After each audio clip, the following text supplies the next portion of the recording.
This edition of Mac Voices is sponsored by Smile, the makers of the brand new PDF Pen Scan Plus for iPhone and iPad, as well as PDF Pen, PDF Pen Pro, PDF Pen for iPhone, PDF Pen for iPad, Text Expander Touch, and Disc Label. Find out more about all their great products at smilesoftware.com.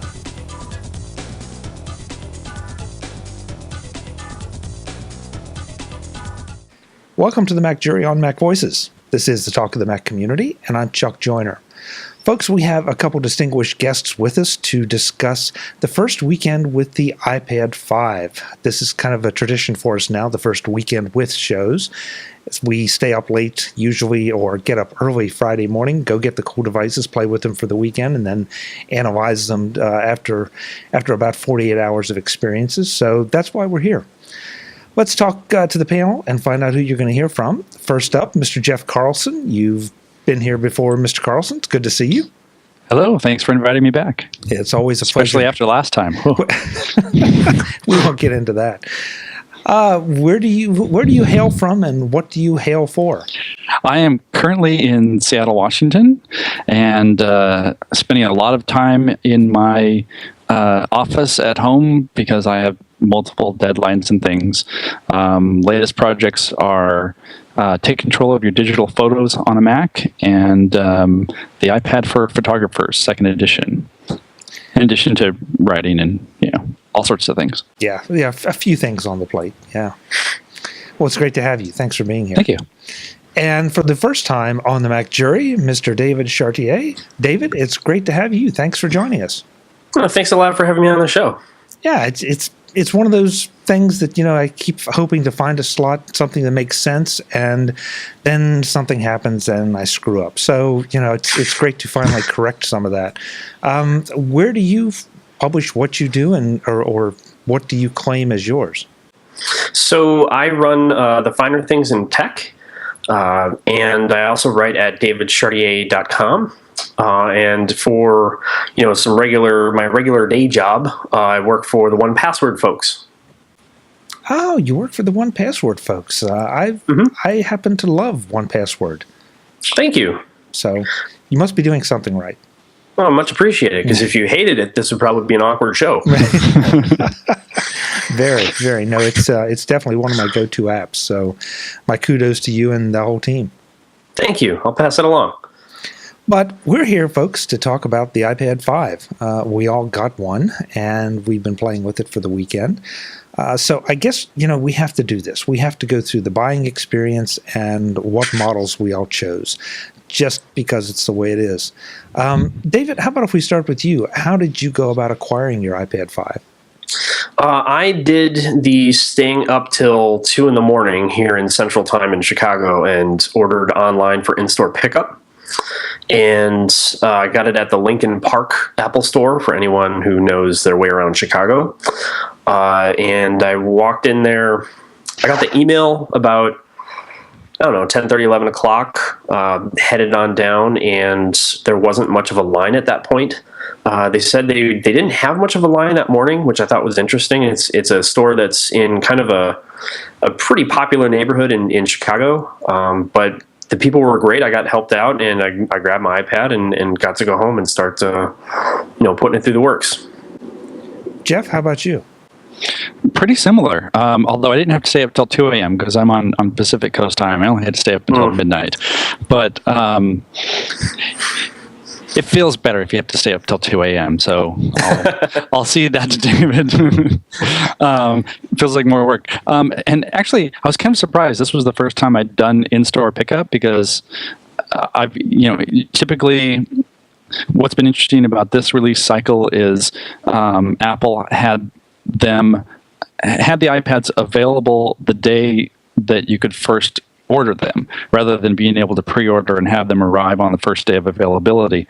So this time I opted, instead of waiting a week, to just go ahead and do the in-store pickup. And like David, there weren't very many people in line. It turns out a lot of the people in line, at least according to one Apple employee, they were there to buy iPhones or to see if iPhones were available. And he said, yeah, a lot of them are probably for iPhones that are being shipped overseas. They have like a regular crowd of people that just show up every morning to buy iPhones. But yeah, it was. I mean, it was really easy. I've done the thing where you stand in line for 8 hours. I think that was the iPhone 3G, and that's no fun at all. And this was great. I went down to the University Village store.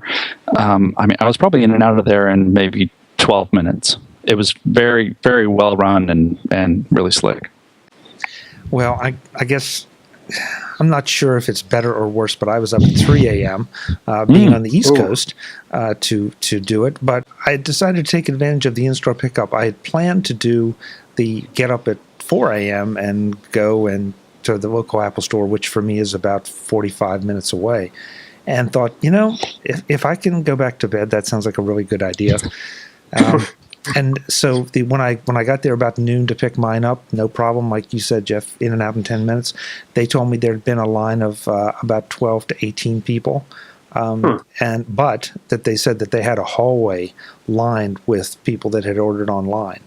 So I think for this time, a lot of people that would have gone on to a line and stood probably got up and did what I did and then went back to bed and picked it up in a more convenient time. That's really interesting. I've been wondering about that because that makes a lot more sense, because you're waking up at 3 or 4 a.m. if you want to go wait in line and gamble, or you can stay up till midnight, 2, 3, and get your golden ticket, secured and have it and know that you can go get it. So that's really interesting to me. Plus the fact that I can't really find a rhyme or reason to when Apple decides to do a line or to do in-store pickup or not. Like, they didn't do it for the iPhone 5S, which just came out, a month ago, and now they do it for the iPad Air. We have no idea what they're doing for the Mini because they haven't announced the date yet. Like, why do they do that, and how do people take advantage of it? Yeah, I was surprised. In fact, I give the guys at the Mac Observer credit because I saw their article about how to do it, and it's like, oh, really? That's being offered? Okay, well, I'll get up at 3, and I figured if I get up at 3, and if I can't get on or if there's a problem with it, then I'll just go and stand in line. But it was very smooth and definitely a lot more pleasant experience, as much as I missed hanging out with a lot of the Apple geeks at ridiculous hours in the morning. That is interesting because, I mean, being in an Apple line is really its own thing, because you don't really have those for, I don't know, but for any other stores, really. I mean, maybe, for some movies. And so it's sort of interesting to think, is this because people are less interested in standing in a line? I mean, obviously we know that the real answer is because Apple is on the precipice of doom, and because they don't have 400 people show up, the company's going to fold, blah, blah, blah, blah. But, I think you make things easier for people, they're going to take advantage of it, and that's kind of what Apple has done in many, many respects. So, sure, I mean, especially because when I checked to see the in-store pickup option, because it was 5 minutes past midnight, and it said available pickup today, I was like, oh well, of course I'll just do that. I mean, right. That's almost instant gratification with a batch of sleep in between. So perfect. Well, and as David said, too, you were assured that you were getting whichever one you wanted. You didn't have to sit and wonder. Because I called the Apple Store. In fact, I called a lot of places to try to find out what is the model I want going to be in stock. Right. The AT&T and Best Buy folks were very adamant and said, no, that your model won't.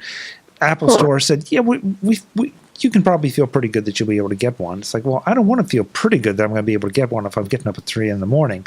I want to be sure I get it. And so this was a way to do that. Yeah, and just in case people haven't done a line at all, the way it typically works is, some people get there the night before, some people get there at 2, 3, 4, 5 in the morning, and you wait until about maybe 7:30, and Apple starts rolling around with at least at the stores I've been to the last couple times I've done it, they start rolling around basically with a cart of of cards. They know exactly how many and what they have in stock, and they start handing them out to people. Like, oh, you want the black 32 gig Verizon, whatever. They give you a card, and now you have your ticket in line. But you don't know that. You've been waiting in line for 4, 5, 6, however many hours, and you have no idea until they're almost ready to open. So it's this giant gamble. And yeah, the in-store pickup is so much nicer if they offer that. It's going to be very interesting to see what happens when the iPad Mini gets released, to see whether they're going to do the in-store pickup or whether they're going to try to leverage the press of the lines, because that seems to be the one that a lot of people are waiting for. So, and David, thank you. You very politely corrected me. This is the iPad Air. I've been thinking of it as the iPad 5, but it really is the iPad Air. Well, it's the iPad whatever, because Apple's been calling it, wasn't the third generation the new iPad? And I don't think they ever referred to the iPad 4 as the iPad 4. Apple's like, they're very specific. Yeah, they're really specific on the iPhone names, but not the iPad names. That's another thing that I can't make heads or tails of. Yeah. So we can call it whatever we want. Well, how about color and capacity? Jeff? I went large this year. I went. I got the 128 gig silver. Even though I like the space gray, not slate gray, space gray. I like the look of it on the back, but I prefer the white bezel. So it has a little bit of that kind of 2001 feel about it. So I got that, and I got the Verizon LTE model because that allows me to connect whenever and do tethering. There are actually a few coffee shops around that don't have Wi-Fi in Seattle, which is kind of bizarre to say. I know that the one this great one near me, they just don't have any Wi-Fi. But it's a great place to work. So being able to tether off of that works just fine. So, David, that's what I got. I did. I went almost the same route. I haven't had a white iOS device in a while, so I went white, 128 gig, T-Mobile.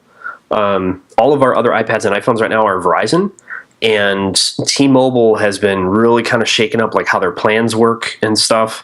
Depending on what your setup and your family plan is like, it can get a lot cheaper. So I wanted to kind of try and see what T-Mobile service is like in Chicago, to sort of do a test run to see if we kind of want to switch over and maybe save a little bit of money every month. So, yeah. This is really interesting. I went with the 128 gig space gray with AT&T, mainly because none of the carriers earn high marks, but AT&T Right. has been overall pretty good to me. I can get a little cranky about it, but that's another discussion. But I'm surprised that we have 3 128 gigs here. The top end. I know why I did it. I did it because I found that I could fill up the 64 gig iPad shooting video with it at conferences, which is not something everybody's going to do, but it was possible to fill it up pretty quickly. But I'm curious as to why both you gentlemen went to 128 gig. David? So I did it for a couple of reasons. One, I'm one of those people who I grew up originally building PCs. And then I got into Macs, and I'm sort of one of those kind of power user, type people who can still get a little frustrated with the way iOS works, but I'm actively trying to do as much as I possibly can on it because I really like a lot of the things that Apple's doing with it, which is probably for a separate conversation. And so I'm filling it up with files, media that I'm tinkering with, music that I'm messing around with, but also more and more movies that I'm downloading, and I want to make sure that I have offline because I'm never entirely happy with streaming. There's still too many times. I mean, I live in Chicago. I live pretty close into the city. We have a great broadband connection, but there's still plenty of times when streaming chokes, the movie drops, it cuts in the middle, and that just that's not okay with me. I'm not a fan of it. And we're traveling enough that I'd rather have a movie offline instead of trying to deal with something like hotel Wi-Fi. So I want to have as much space as possible for all that stuff.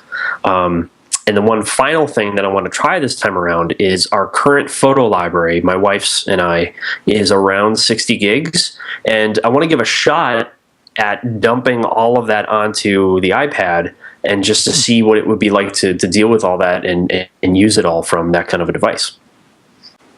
Jeff, I would guess what David said has something to do with yours, the photography part. Yeah, definitely. Although with a little bit of a wrinkle, I've had no problems for the most part having a 64 gig third generation iPad in terms of storage. Although I did a photo workshop a few weeks ago and ended up having to pull images off the iPad that I had imported just because it had gotten so full because I had shot so many photos then. And so part of it was just knowing that since I'm writing about photography in the iPad, just having that room. But honestly, the other maybe 40% of it was me thinking, okay, I can totally get by with a 64 gig, but if I only pay $100 more, I get twice that. And and then there's the other voice in my head that's like, you're totally buying into Apple's marketing. But it's a good deal, and I use my iPad a lot. I use it all the time, and plan on having it for a while. So it just seemed worth the extra $100 to be able to do that. And programs are getting bigger, and image files and camera files, and all that's getting bigger. Video's getting bigger. I have a iPhone 5S, and so it's been fun shooting some of the slow motion video and the the standard video, which is 1080p, and bring those over to the iPad to do some editing, and pretty soon I'm sure, talk to me again in a year and I'm like, 128 gig is so small. How did we ever get by? Where's the 256 iPad? Yes, exactly. Yeah, I don't remember anybody ever saying, I bought too much storage. That's the thing. You can always fill it up. You're always going to fill it up. Yeah. And the weird catch coming to iOS devices is, you could buy too small of a laptop. Maybe you get too small of a hard drive in a Mac or whatever, and then you start doing some kind of work that really starts eating up all that space, and you just plug in a hard drive. Can't really do that with iOS devices for various reasons. So it's kind of like that what if scenario weighs a little bit heavier, I think, on the purchasing decision.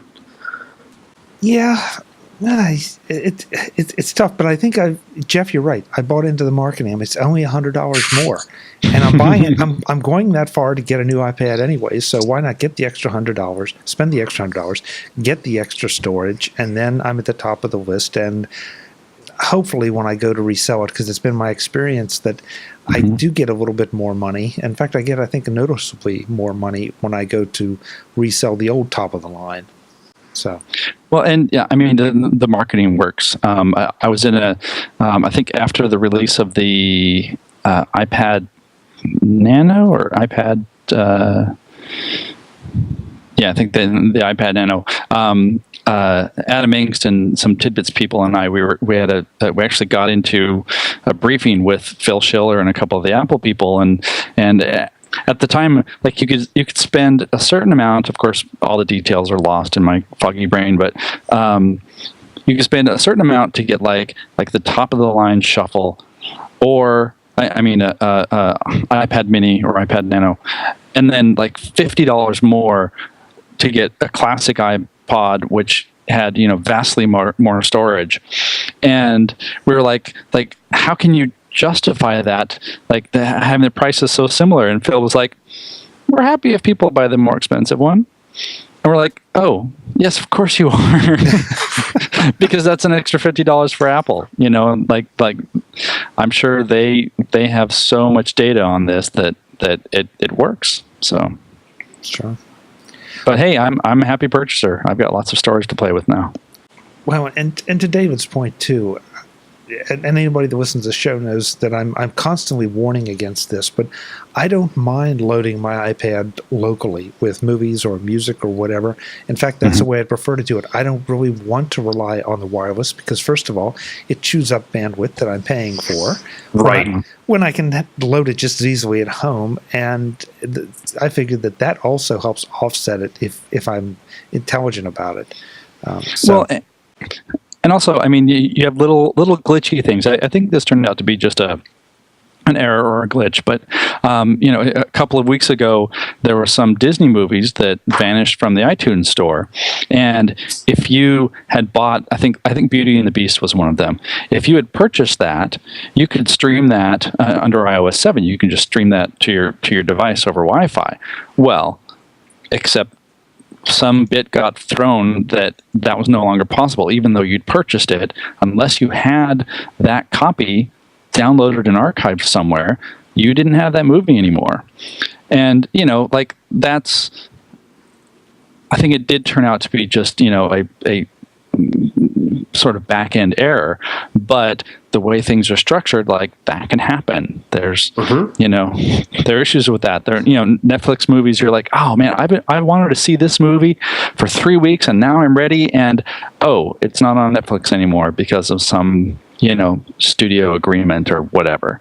So, having storage is a good thing. Yeah.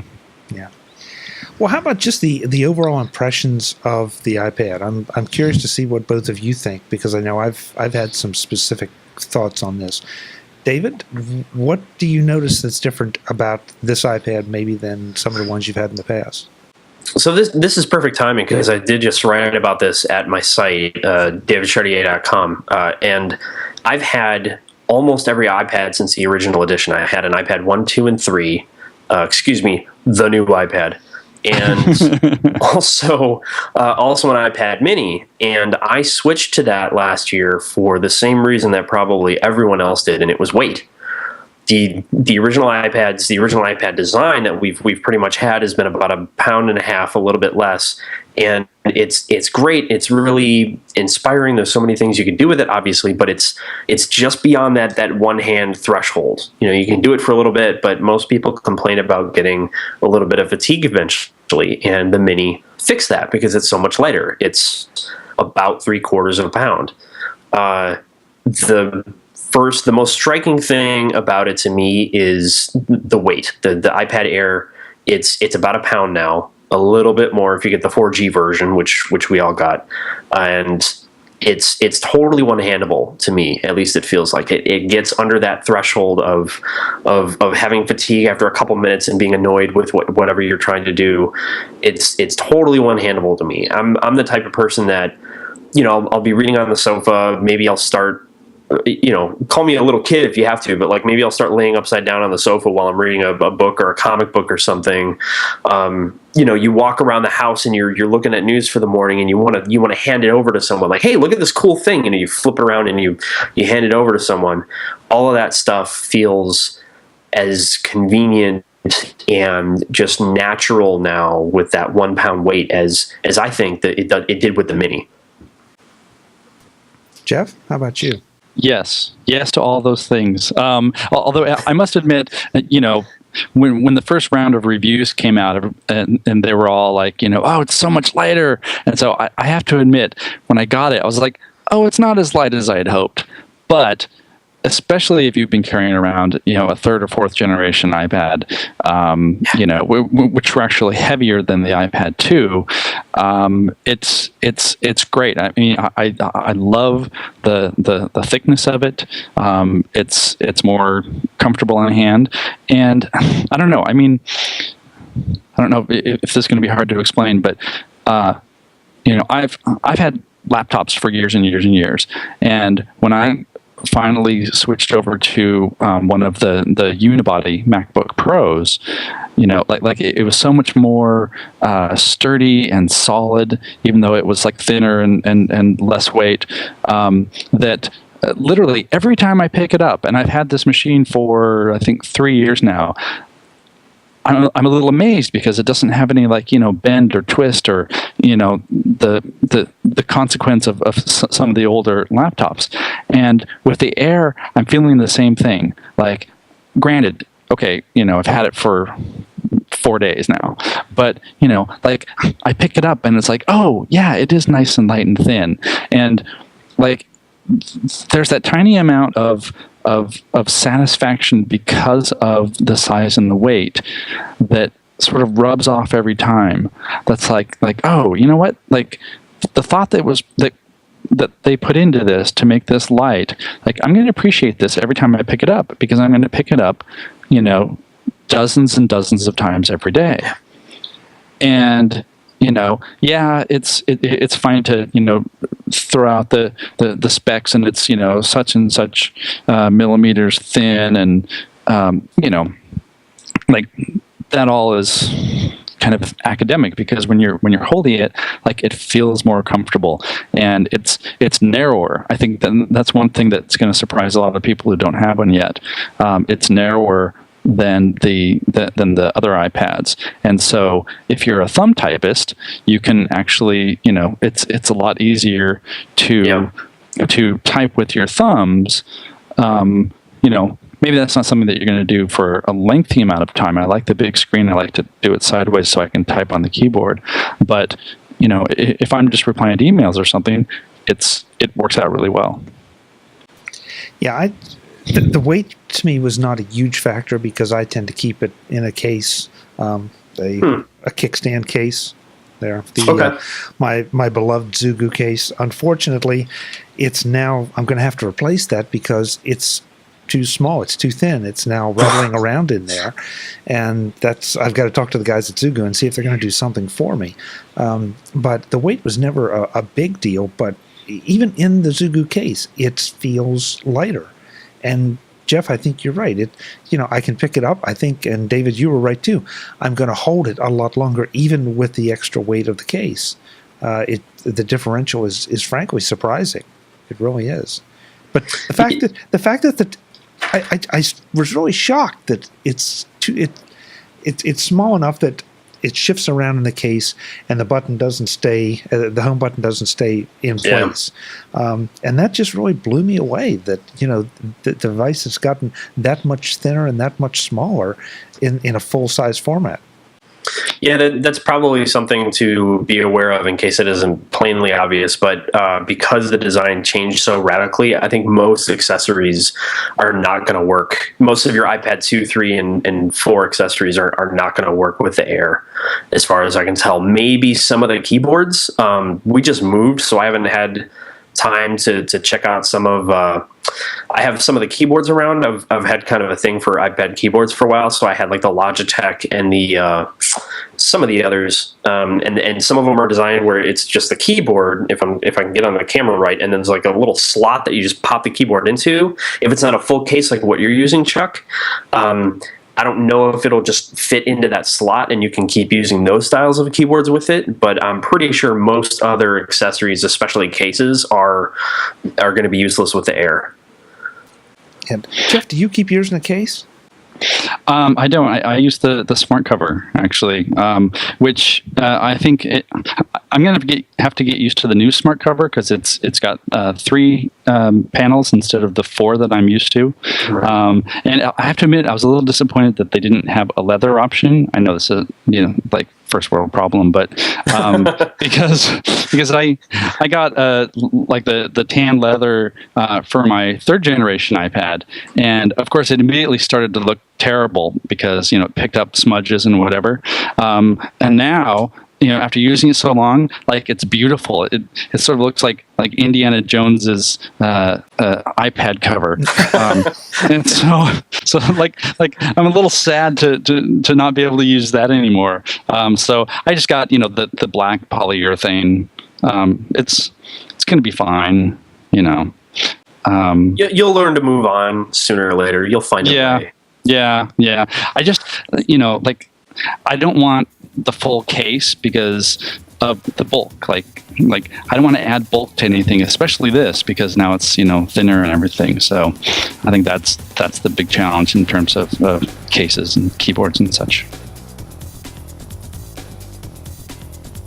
This edition of Mac Voices is sponsored by Smile, the makers of the brand new PDF Pen Scan Plus for iPhone and iPad, as well as PDF Pen, PDF Pen Pro, PDF Pen for iPhone, PDF Pen for iPad, Text Expander, Text Expander Touch, and Disk Label. Find out more about all their great products at smilesoftware.com. Smile isn't only the longest-running sponsor of Mac Voices, they're also one of my favorite companies to talk about because they have such great software across the board, as well as great people. With all the focus on the iPhone and iPad, it's easy to forget that PDF Pen and PDF Pen Pro are the best ways to OCR, manipulate, fill in, edit, and do all sorts of things to PDF documents that you can't do elsewhere. And we all know the world runs on PDF documents. And Text Expander has to be my most used utility, period. It helps make short work of routine tasks in email, website updates, and more. One quick, maybe obvious tip is that you can create a Text Expander snippet for the day or just for a special project and then delete it. It takes literally seconds to set one up and can save you time when working through tedious, repetitive tasks. A side benefit is that it cuts down on typos. When you type something repeatedly, you get faster. You also get sloppier. A Text Expander snippet is the perfect quality control method that speeds things up instead of slowing them down. Those are just two of Smile's many great products. Learn about all of them at smilesoftware.com, download trial versions of the Mac software there, then buy direct or find them all in the Mac and iOS app stores. Smile. Great software for your Mac, iPhone, and iPad. Thanks to Smile for sponsoring this edition of Mac Voices. David, you say you have a thing for iPad keyboards. Do you have a thing for iPad cases, or as an everyday device, do you just keep a smart cover or nothing on it?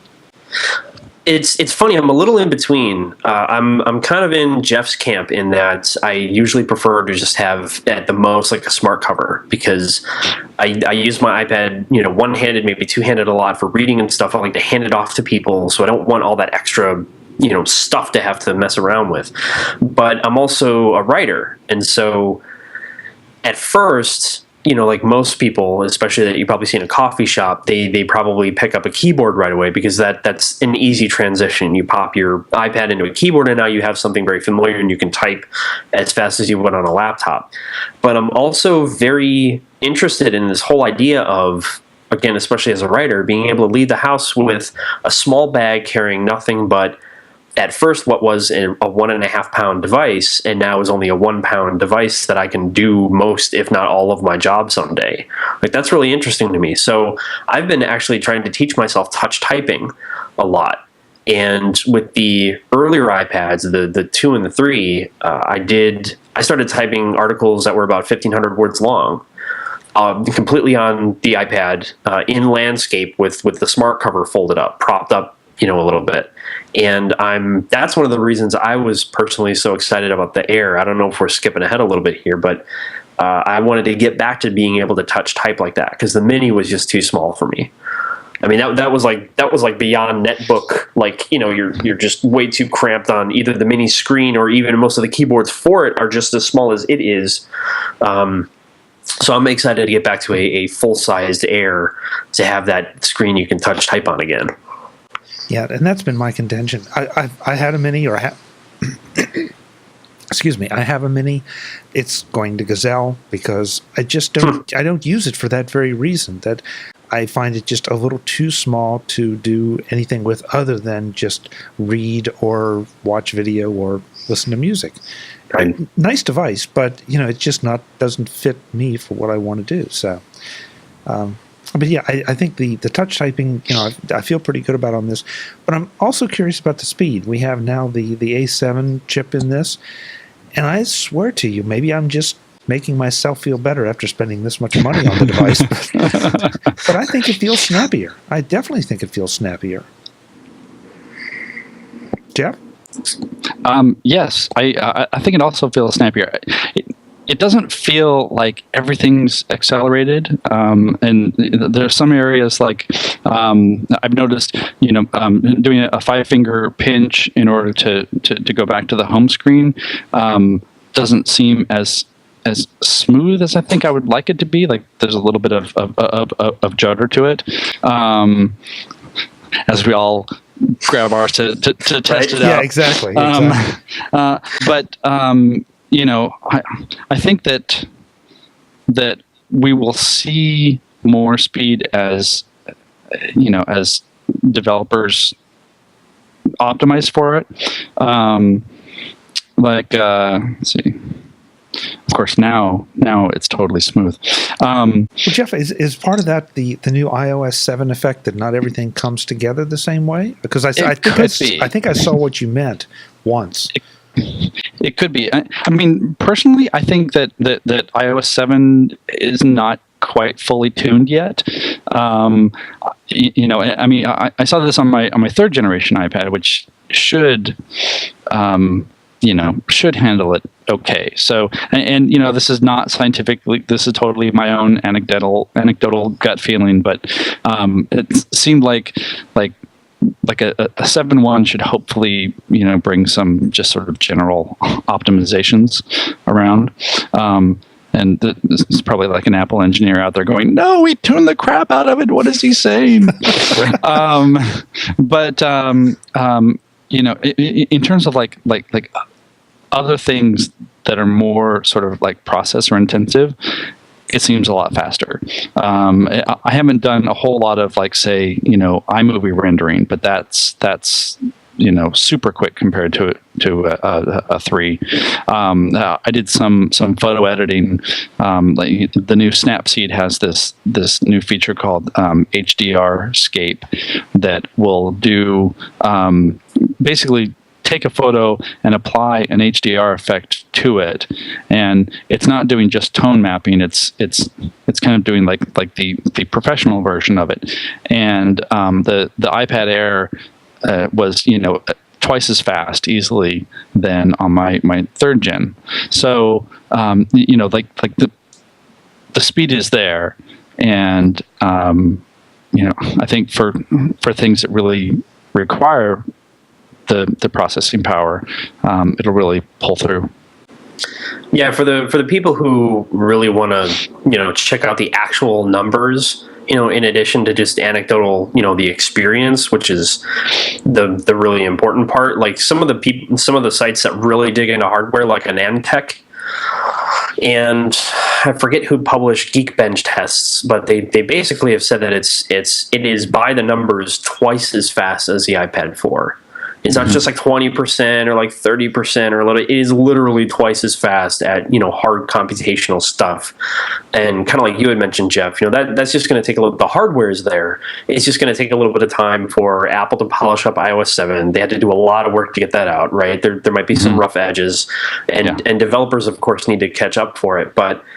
The power is certainly there, so it's quite a leap. For those of you who are really curious about actual hard numbers and the raw power under the hood, it's there.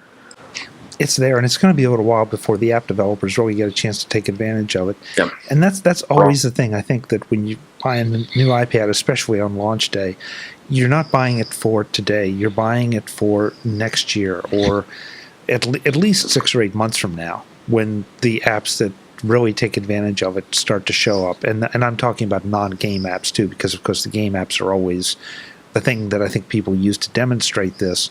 And as great a demo as they give, that's not what I'm in it for. Yeah, that's the funny thing. We're all writers, right? So we're usually working in like a text editor, which, it doesn't exactly take a lot of horsepower to run, but the games are the ones that they have up on stage that are really pushing the graphics and whatever other special stuff in there. So those are good things to look to for sure. But there's also that weird problem of Apple releases iOS 7 or its operating systems in general for developers at least a few months early before they actually come out, to give developers a little bit of time to have their software at least, sort of ready on day one. But in terms of giant hardware leaps like this, developers don't get access to that stuff at all. Especially working for a developer, I get a little bit of firsthand experience with this. They have no idea what Apple's going to put under the hood of something like an iPad Air until they announce it on stage. And then they're in the same bucket as everybody else, like you and I. They have to scramble to get one on day one, launch day, and then actually start testing the stuff they've been working on against it and start updating or optimizing, like you were talking, Jeff. They basically hit that start line the same day as the rest of us do. So it's certainly a process that'll take a little while. I'm really looking forward to 1Password being a lot faster and just like doing things for me without even me having to think about it. That's the goal. Yeah, we're all looking for that mind-machine link that, I've been ready to have the bolt installed in the base of my neck. Yeah, I believe they've started locking a couple developers in the basement, and they feed them through like a little slot in the door now. So they're working on it for sure. That sounds. You can only have food that is as thin as an iPad Air. Yeah. There's a book called Microsurfs by Douglas Copeland. Yes. And he has a funny bit about working at Microsoft and feeding people underneath their doors. Only food that could fit under the doors because they were working so hard. So it's not my original joke. I can't take credit for it. I do have a question for both of you, though. One of the things that I thought was interesting that people might run into is because the device is thinner, it feels like the screen is thinner, even though the screen is actually the same size, same dimensions as the other. One of the first things I saw, like I held it up, I was like, wow, like it's like the screen is taller, like they had done an iPhone 5 to it, but it's really not. And I'm wondering if I guess I just wanted to say that. What do you mean? Because of the different bezel size, Jeff? Is that what you're saying? Yeah. Just because the whole thing is narrower, it feels as if just the perceptual look at it. It feels like the screen is narrower, even though it isn't. I can back you up on that, actually, totally. Okay. I got home, I sat down on the sofa and ripped off the plastic and everything and took it out. And I've been taking a particular interest in other tablets like the Surface and, the Samsung Galaxy, whatever that are out. And a lot of them still go the 16:9 ratio. So they actually are trying to do what you're talking about. Mm-hmm. And for a second, that hit me. Like, wow, it looks like they stretched the iPad. They did the 16:9 thing, which has always felt weird to me because especially when you start rotating it and using it for certain things, like stuff just gets, the screen space just isn't used very well. It's not able to be used very well. And that I had that really strange feeling like you're talking about for a little bit. But no, it's the same exact dimensions. It's a 4:3 display, I think. Yeah. Still apparently it's still the same old screen as far as I know. Yeah, and I'm with you because it's a bit of an illusion. And again, I go back to putting it into the case and being quite surprised. It's like, wow, there is a noticeable difference in dimensions, but not in the actual screen size. So they've taken the device and made it smaller, but the screen has not gotten any smaller. And I guess that's where the weight savings came from. That's part of it. I can't help but feel like they did something with the back bezel too. That feels different from the previous, the back casing, I should say. It feels different from the previous iPads. And if you haven't seen one yet, for those of you who haven't, it literally feels like they took an iPad mini and just stretched it, just made it larger. Like it's the same exact construction as far as I can tell, because I have both of them here still. I haven't put mine up on Gazelle yet. But it really feels like they just took a mini and just, made it bigger. So, Jeff, you're the man to ask. How about the camera? I've taken some test shots, and I'm kind of curious to see. I'm sure you have, too. I have not, actually. You have not? No. I so rarely actually take pictures with it. And this weekend... No, I don't think I even had a chance.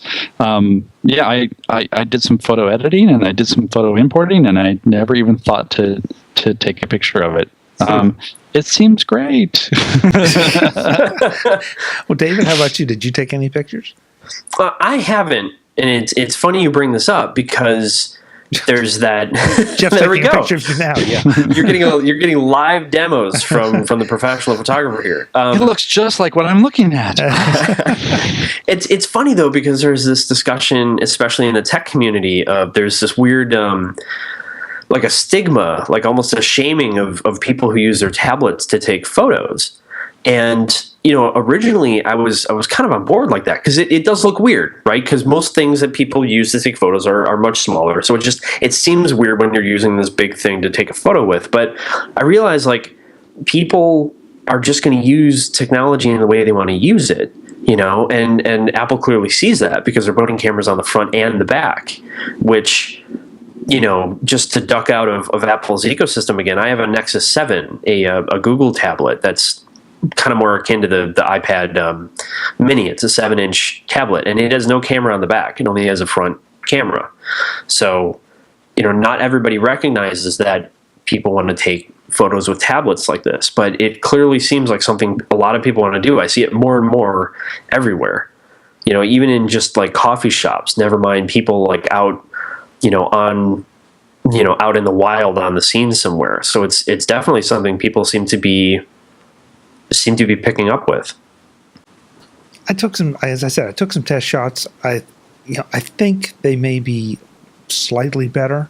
I can't say that I took anything that's like, oh my God, what an amazing difference between the two of old iPad versus new. But it's still a very viable camera. But as I said when we started this, one of the reasons I went with the 128 gig is the video. And I'll see if this makes sense to you all.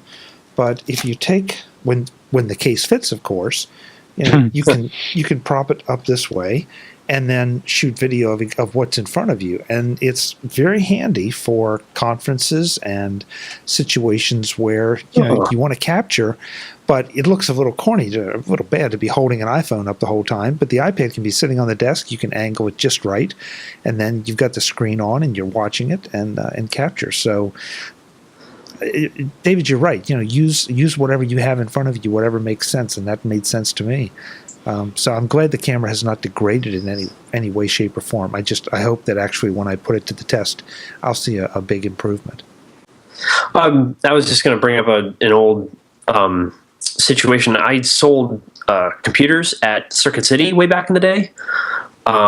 And I always thought it was interesting when Sony showed up with one of these really, really tiny little laptops, and it had a camera in the front top bezel like we're all used to now, and it was a really new thing back then, but it would swivel.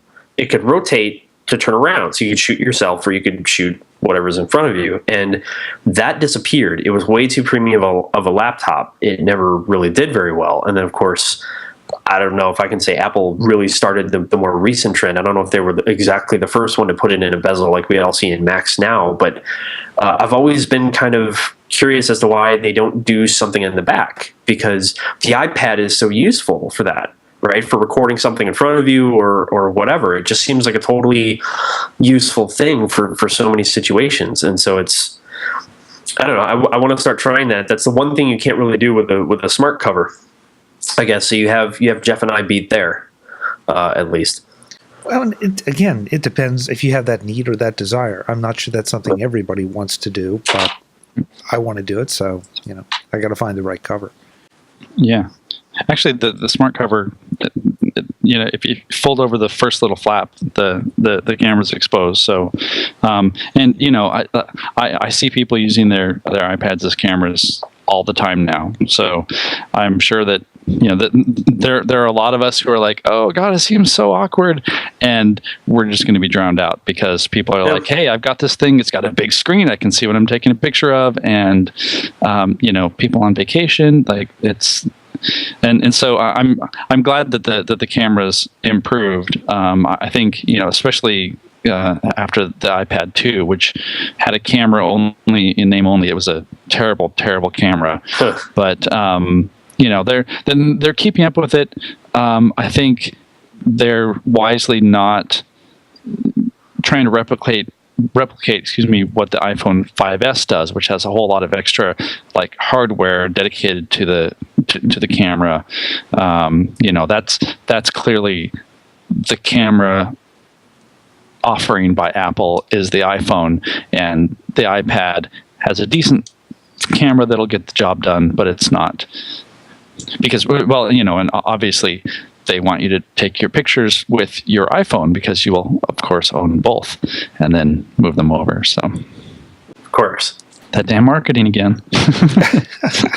Well, in a few episodes, well, it's been, I guess, more than a few episodes ago, I had the manufacturer of the Padcaster, which is a frame that you put your iPad in, and then you can mount it to a tripod, and use it as a genuine video camera.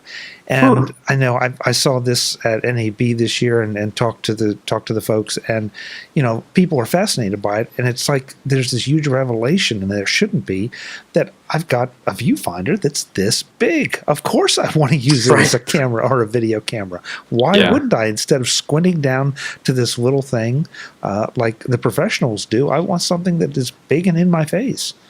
That's a good point. That's probably the largest viewfinder in the market, as far as I can tell. I just was shopping for a DSLR a little while ago, and I don't think any of them that have a 9-inch viewfinder.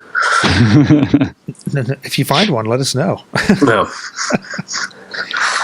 Well, guys, we're pushing down to the end of the time, so I want to ask, at the bottom line, is this a good upgrade? Is it something you would recommend to your friends to go out and buy at any storage memory size? David? I think it's the quintessential iPad. I really do. I know that's kind of a large statement, but since the original iPad, it was designed to be a mobile device, a device that you could take anywhere and have a relatively large screen and do a lot of computing tasks with it. Coming back to marketing, you can see all the ways that Apple pitches this and the ways people do use it in the real world. But the one complaint that has always been out there has been antithetical to that pitch, which is that it's too heavy to one hand. It's too heavy for a lot of these scenarios. It's why Apple made the iPad mini. Getting it to that 1 pound weight, I feel really gets it to that point where it's one-handable. It gets rid of, I think it solves that complaint for a lot of people. Probably not everybody. I'm sure there's some people out there who will say, it's still a 1/4 pound heavier than the iPad mini that's going to be coming out, the Retina iPad mini. So maybe that won't work for everyone. But I think they've gotten over that hump for a lot of people, where this is the iPad that it's got all the power. It has all of the great features, the gorgeous Retina display, and now it has that one-hand ability because they got over that weight hump. And I definitely recommend this. If you just bought an iPad 4 a couple months ago, somebody asked me about that on Twitter, that'll be tough. But generally speaking, yeah, I think this is by far, by the largest leap, the best iPad Apple's ever made. Jeff? I really envy anybody who's coming from an iPad 2. Like maybe they've been holding on to an iPad 2 for a while. They're like, all right, this would be a good time to upgrade, because like the difference, the Retina screen, yeah, but I think just all across the board. Josh Centers, who is on the Tidbit staff, he's going from an iPad 2 to a Retina, and it's funny because now he talks about his old blurry iPad, which was never blurry, but once you spend time with the Retina, you're like, oh yeah, how do we even manage with the old technology? I think that this is probably the iPad that Apple has envisioned for a while but hasn't been able to make, just because of the technology. I mean, it sounds sort of like spec heavy, but it really is impressive that they can shave the weight off, make it thinner, and still have the same specification, the same battery life and the same storage and all of that. You would think normally you would say, yes, well, we have the iPad and then we have the thin one, and you can get 5 hours of battery life from it, and it's a little bit slower, but it's thinner. And Apple decided that wasn't the way to go, so they're just going to sort of keep pushing until like this is an iPad. An iPad is something you get 8-9 hours of battery life from, and and it has like these capabilities, and oh, by the way, we also made it thinner and lighter. And one thing we didn't mention is that it will charge faster because the battery cells are just improved and I guess not as dense or something, but the iPad, the third and fourth generation iPads took a long time to charge, and so Yes. so the iPad Air will take less time to recharge. So that's also a good thing. I think right now we're right in that pocket of the iPad Air is out and the Retina iPad Mini is not, and I think there are a lot of people waiting for the Mini to see which way they should go. I've heard from a lot of people who like they love the Mini and they've been looking for Retina, and I'm sorry, waiting for Retina on an iPad Mini. That would be like the perfect thing. And then with the Air, they're suddenly like, oh well, maybe I do want the bigger screen because now that it's lighter and all of that. So I think it'll be very interesting when the Retina Mini comes out and see how things break for Christmas, basically for the holiday season, and see. I'm sure Apple probably won't split up the numbers, but just anecdotally, I think a lot of people will still go for the Mini, but the iPad Air is no longer the big tank that you sort of felt like you had to buy if you needed a big screen. And isn't that ironic that the iPad 4 was the big tank? Right. So huge. At 1.5 pounds. How did we manage? Oh my God. Right. Yeah, I had to go to the gym to make sure I could lift this thing. Come on. But no, you're right. And I'm with you, Jeff. I think they're going to, whatever they sell, they're going to sell a boatload of them at Christmas. There's just no way they're not going to. I have to say, I've really enjoyed the new iPad. It just feels snappier. I'm not sure that I can honestly say that it's worth the upgrade this minute. If you have an iPad 3 or 4, I think it's really going to show up in about 2 months when new software comes out. But I absolutely do not regret getting it, if for no other reason than just now I don't have to deal with that darn dock connector anymore. I've got everything lighted, and that's not the reason to buy it, but it's a good one. And Although I have a complaint there, if we can get sidetracked just a little bit. Sure. Apple stopped making docks for iOS devices a year or two ago, right? With the iPad, iPhone 5, right? Yeah. There was that big thing where Phil Schiller said, well, we just found people aren't really using docks anymore. They used to make iPad docks, right? Mm-hmm. I had a dock for the first and the 2.3. iPad 2.3 because it was the same kind of dock you could use, and then they just stopped for a little bit. This year, Apple started making docks again for the iPad, iPhone 5S. Did not start making docks again for the iPad. Little upset about it. Yet. So I wanted to lodge a formal complaint. Okay. Well, but yeah, they changed their position on one. They may change their position on the other once the Retina gets out. Who knows? There's hope.